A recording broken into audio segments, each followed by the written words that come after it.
Good evening. This is Defacto Review, a weekly analysis of Mongolia's latest political, economic, and social issues by economist and columnist Mr. D.Jargalsaikhan. Good evening. And I'll be your host, Tikshirult. Today's topics are on the preliminary findings of the UN Working Group on Arbitrary Detention, the future of the Heritage Fund in Mongolia, and the monetary policy for next year presented by the Bank of Mongolia. So a lot of very heavy three topics this week. Right? Yeah, very important three topics. So the first topic is the heaviest of all, I would say. It was at the invitation of the government, the United States Working Group on Arbitrary Detention visited Mongolia this month between the dates of 3rd and 14th of October at the invitation of the government. And the working group was represented by Ms. Elina Strijnert of Latvia and Mr. Matthew Gillett of New Zealand, and accompanied by staff of the Office of the United States High Commissioner for Human Rights. And this was the first official visit by the group to Mongolia. And they wrote up the preliminary report, and they will serve as a basis for future deliberations between members of the working group. And the working group will then produce and adopt a report about this visit and submit it to the UN Human Rights Council for its 54th session next year in September. So what finding from this report was most surprising to you? Yeah, the very fact that this working group come to Mongolia by the invitation of the Mongolian government, who had facilitated their free work here and arranged all the visits they want. They have visited several prisons, detention centers, sobering up places, temporary protection shelters, the National Center for Mental Health, etc., also substance addiction treatment center, where they had interviewed people, some 60 plus, and visited 21 this kind of places, noticed and unnoticed, which is very important. And I think it's very important for Mongolia visit, in particular their report. It's preliminary report, as you said, and it will be discussed next year, September, at the UN Human Rights Council. And for Mongolia, for Mongolian enforcement agencies, police, etc., very important things. Also, anti-corruption agency, the intelligence office, altogether have a right to detain people. So whether this detention is going on right or not, this report said that 99% of people detained last year, a year before, all have done without any their consent. They very much detailed report about how the people come just to police and for just interview, then they are arrested, detained, and 99% of Mongolian arrests for last 2 years, they come as a witness, but they're arrested as a suspect. So very nice report. They have done it, and I think Mongolia has to work a lot on that.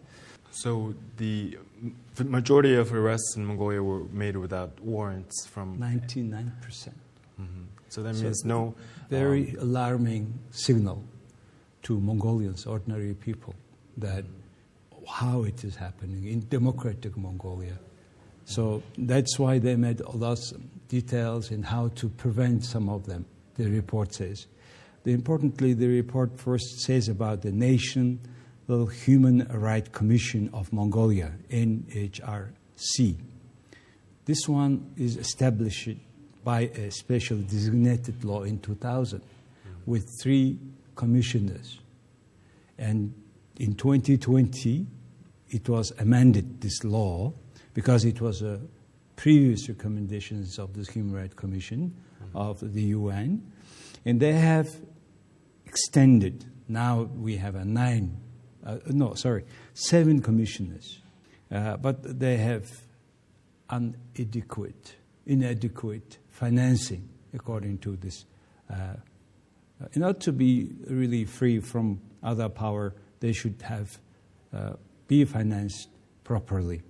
The other thing very important I find from this report is about the creation of National Preventive Mechanism, NPM. It was long overdue for Mongolia because Mongolia had joined the optional protocol to the Convention Against Torture, OPCAT, in 2015. And according to this one, Mongolia should have this NPM. Finally, they have it from last year, and that mandate is vested with the one commissioner, new commissioner, Mr. Tillman. So this commissioner is in charge of this NPM work. However, he only have 5 staff. For such a large country like Mongolia to visit prisons, all these facilities with 5 people, unnoticed to come or unannounced to come, not easy. So it should be 10 as it was planned. And also its financing depends on human rights, the organization, not he personally. He can select somebody and send it. Otherwise, how you can come unnoticed, come and check how much the freedom of right, the human rights are observed in such an area where people have been detained. The other thing also I should mention is Mongolia had revised Criminal Procedure Code, CPC, in 2017. Several amendments were made, though the most importantly, there was the initial detention in police custody cannot exceed 6 hours. Yet Mongolian police arresting people not only 6 hours, even more than 48 hours, which was maximum. And there was even a Black Friday, so-called, because police arrested somebody, and within 48 hours they should have a permission from the prosecutor. But if you arrest Friday night, then weekend is not a count because prosecutor is not working. As a result, this guy is sitting there more than sometimes 3-4 days. So this report clearly says even the amount of some of them. So there's an issue where apprehendees, the people that are arrested, do not get adequate information on their arrests, right? And I also read in this report that 40% of convictions had something to do with confessions. And the report says that although Mongolian law recognizes the suspect's right to access a lawyer before making any confessions of guilt, a lot of confessions were made without the presence of a lawyer. So there have been instances of coercing apprehended people into confessions. Indeed. So that was also very there was some 12,000 to 13,000 cases, criminal cases, considered by the court, out of which, as you said, 40% reportedly involve confessions. Confessions in general, not so bad, if we know that this confession is not made through interrogation, which is the case. Many people interviewed said that they had to have a confession. So this is not the best way. And confessions were coerced from suspects against their will through pressure, threats, and intimidation. So that's something that people talk about long time, and it's good that this report saying about that. The other thing was also working group received consistent testimony from that interview, which was confidential interview, that customary for the police to initially summon people to their police stations as witnesses, and they are normally de facto not free to leave. So detaining people without their consent is very serious violation of human rights. So, and also they talked about the police custody. Usually, people have typically not at the liberty to leave from the interrogation. And very hard to say, was it interrogation or interview? They call it Mendes principle. It's completely different in forcing somebody to really recognize or say that they are guilty, etc. So this kind of very nice paper they have prepared, and I think now it's up to civic society, Mongolian citizens, and the Human Rights Commission of Mongolia to make sure that these reports, alarming reports, are really followed, in particular their recommendations, for the sake of better democracy, better freedom of Mongolian people.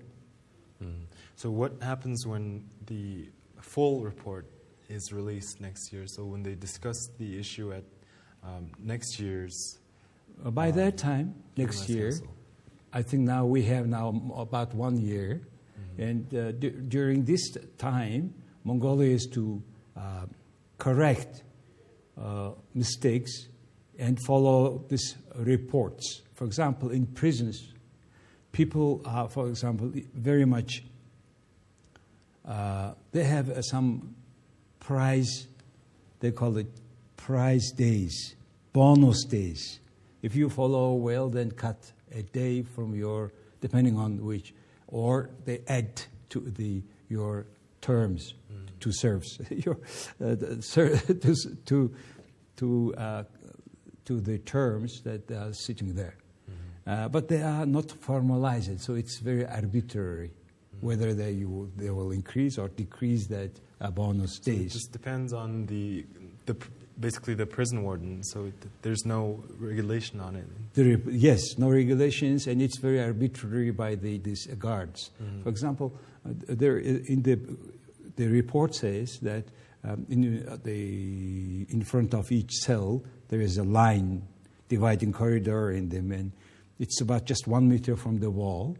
And if you cross that, it's regarded you have kind of runaway or very harsh penalty.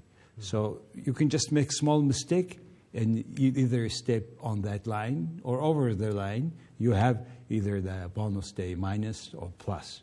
So this kind of arbitrary approach is really not good. And in some cases, in Mongolian prisons, they say it's very strict. And for example, they went to the special closed unit 405. The people, when they're meeting their family members or in library, they go all time with hand and leg cuffs. That's unacceptable because there are so many other guards and many cameras, and why it is to be happening. It's not happening in other countries. That's what the report said. So I really enjoyed reading the report and very enthusiastic about all civic society to make sure that the state of Mongolia follows and implements those recommendations. Let's move on to our next topic. The Future Heritage Fund of Mongolia is Mongolia's sovereign wealth populated from mineral revenues with long-term savings objectives. And it was established by a dedicated law in 2016 in accordance with the fiscal management principles set by the Fiscal Stability Law that calls for fair and equitable distribution of national wealth to the present and future generations. So the main source of this fund is the portion of mineral royalties and dividend distributed to state shares. So there is a similar fund in different countries. For example, the most successful one is the fund in Norway called the Government Pension Fund Global, also known as the Oil Fund, which was established in 1990 to invest the surplus revenues of the Norwegian petroleum sector, and it has over $1.19 trillion in assets and holds 1.4% of all of the world's listed companies, making it the world's largest sovereign wealth fund. So as of December of last year, it was worth about $250,000 per citizen of Norway, so which is a huge number. and it also holds portfolios in real estate and fixed income investments. So we can see that funds like this can be very successful if done right. So what can Mongolia do to achieve similar success? Well, we try. The Norway Foundation, Norway's fund. I think several hundred Mongolians have visited by this time. Timasak is well in Singapore. And the anecdote says that the Singapore fund asked Mongolians, you have been some 157 people visited our fund and just learning. And when you will do, finally? That was the question. So many visits, many not, but because the government, parliament keep changing, probably this other reason why so many people have visited. However, it's very important, and to learn from these funds, as you have mentioned, there is also Chile Foundation, Chile Fund. You have just talked about Norway. Mongolians have tried first time in 2010 finally a special law, deficit fiscal stability law, and started to implement in 2013. And by that law, the budget deficit is to be less than 2% of the GDP. Unfortunately, they have changed this law, keep changing. And so the problem in Mongolian case is always this, not stability. Everything they do and then change, they amend, etc. And in the same case with this Mongolian Sovereign Wealth Fund, we have two kinds of fund today. One is a stability fund, budget stability fund. The other is future inheritance fund. Okay, but the future inheritance fund, special law made in 2017. But before that, there was a human development fund. And all try to kind of distribute mining wealth like the other countries we have mentioned, to people in equal manner. But the future inheritance fund is the future generation is to be also using. In for 30 years, it will not be used. Initially, the Human Development Fund has the same idea, but they have been 9 years or so functioning. Then it became not fund; it became with huge deficit because they have promised money to people and they start to give just not to be elected. And finally, after long discussions, they made this future fund for future generation. And from the future generation fund, first paid the deficit of that human development fund. And they start to accumulate money there only since 2019, only 3 years. And now there is about around 2.5 trillion MNT in this fund. Both fund has own procedure now. And for example, this future fund, they say that by 2017 it will be 231 trillion MNT, and 56 of it will come from mining, but another 165 is coming from investment return. But I think it's a little bit, at least there is such a document, and I think it's not realistic. But too optimistic? Too optimistic. Only 56 trillion MNT comes, and they make 3 times more than that. How come the return comes 3 times than the fund?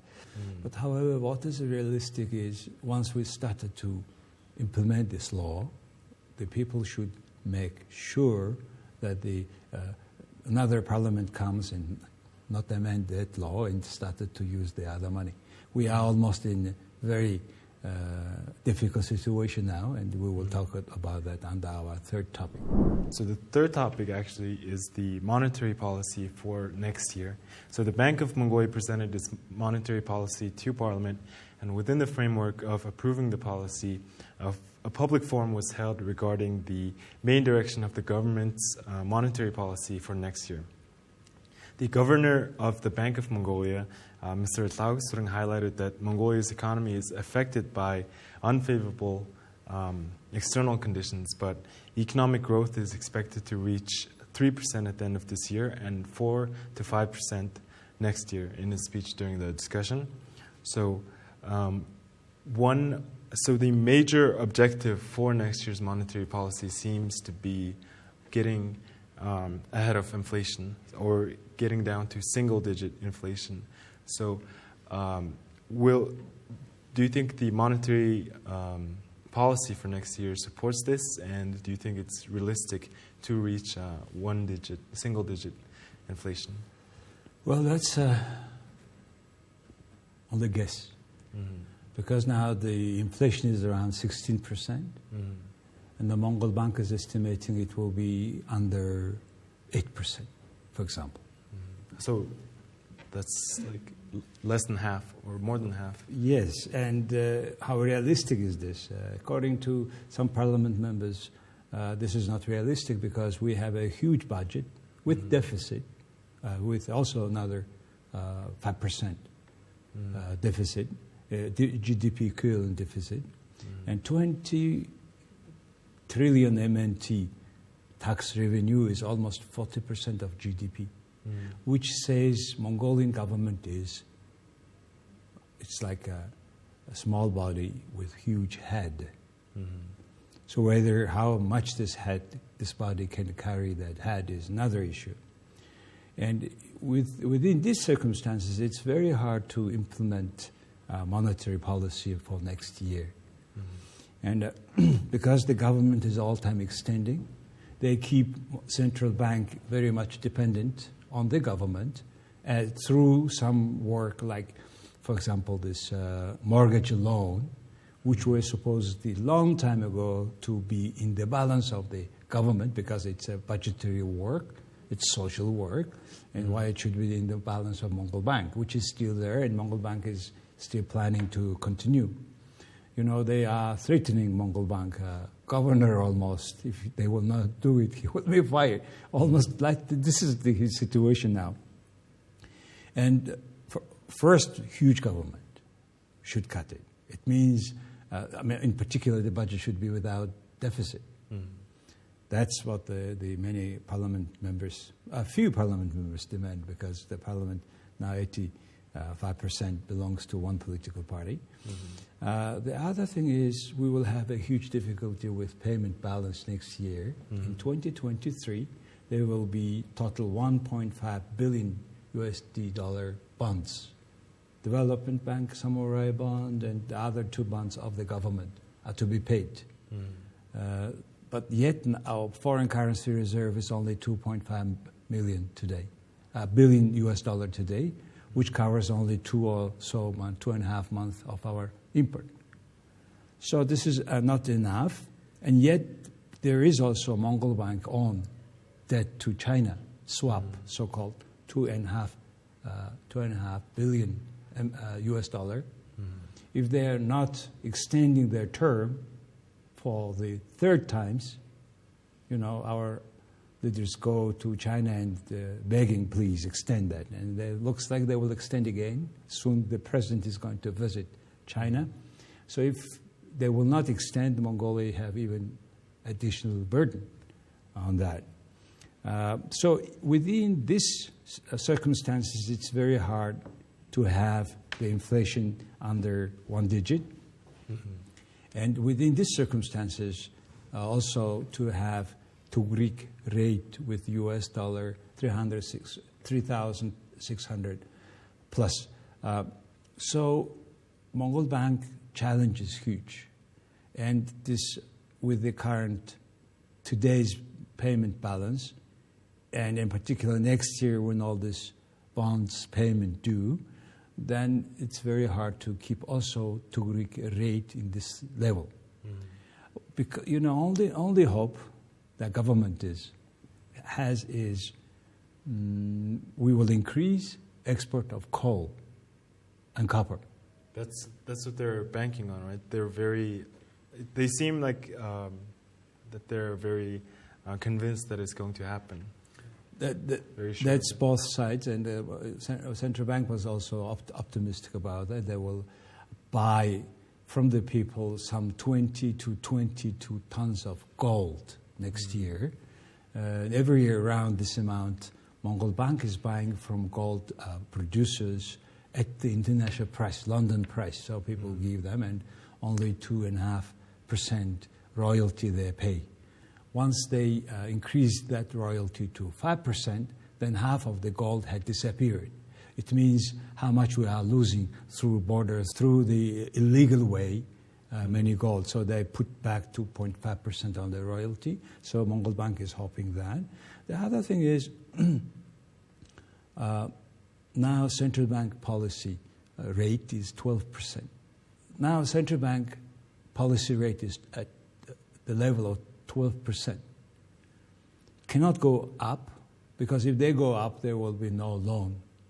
Commercial banks will be more keeping money in the central bank in the central bank account. And if there is no loan to the businesses, then there will be no growth of GDP. So we are really in a tough situation, and the government has to cut many big programs. And also another problem is state-owned enterprises. They do a lot budgetary work. For example, the Erdenes Tawantalga was paying for a lot of social work. Erdenet was paying for electricity of all people. So, and as I said, Mongol Bank is running that mortgage, loan, etc. All these kind of things to be cut. But it is not that easy. Easier said than done. So the Budget Standing Committee of the Parliament have discussed now the policy proposed by Mongol Bank, monetary policy for next year, which, by the way, is consisting of two parts. One is in overall, because it's Parliament decisions, that monetary policy has two parts. One is, in general, what the government has to do. The second, what the Mongol Bank has to do, giving direction to the Mongol Bank. So in the second part of the Mongol Bank, they are rather optimistic. They think that there is no stagflation in Mongolia. Now, not anymore, because first half of this year, the GDP growth was minus 1.9. But for the second half of this year, it looks like to be around 3 or more, which doesn't go into that place where economic growth is very slow, yet inflation is coming up. In that situation, they call it stagflation. And according to the governor of the central bank, this year is not to be for that. So let's see, because by the end of November, by the law, the parliament has to approve this budget for next year. This has been it for Defacto Review for this week.